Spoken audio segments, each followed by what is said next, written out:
It can be useful to know the sign that's SIGN of each of the trig functions in each of the 4 quadrants. We think about quadrant 1 here. Our x values are to the right, y values are up, everybody's positive.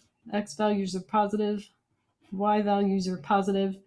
So our 6 trig functions, r is always positive. R is the direct distance from the origin to the point on the terminal side.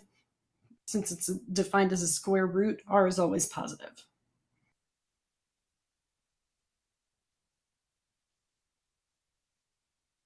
So if x is positive, y is positive, r is positive, everybody's positive. In quadrant 1, all 6 trig functions are positive. That's probably not a surprise.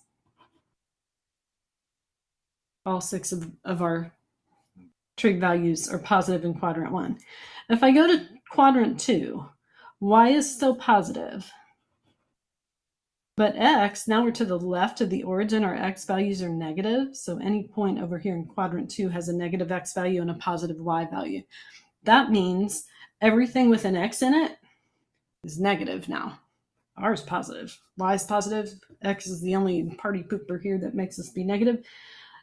Everything with an x is negative. That's these 4. Cosine, secants, tangents. Cotangents are all negative.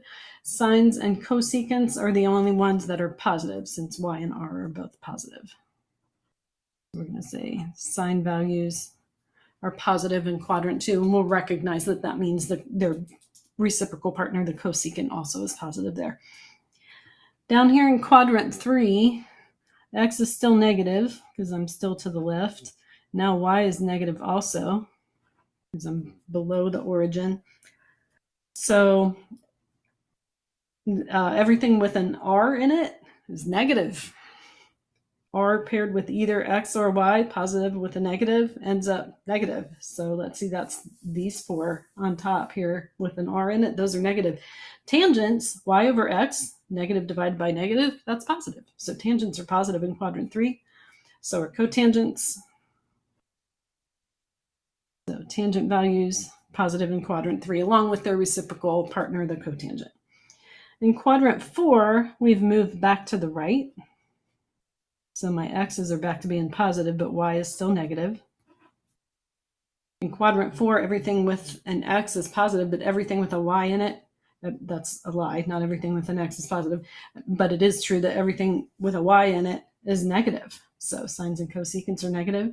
Tangents and cotangents are negative, but cosines and secants are positive, since that's positive value x over positive value r. So my cosines and their reciprocal partner, the secant, are positive in quadrant 4. That's all 6 functions are positive in quadrant 1. Sines and also cosecants are positive in quadrant 2. Tangents are positive in quadrant 3. Cosines are positive in quadrant 4. All students take calculus. That's going through in numerical order, just to help you remember which ones are positive, where I've heard other ones too. I saw recently add sugar to coffee, if that's something that you do. There are certainly variations, but that's one way of remembering which functions are positive and negative in which of the 4 quadrants.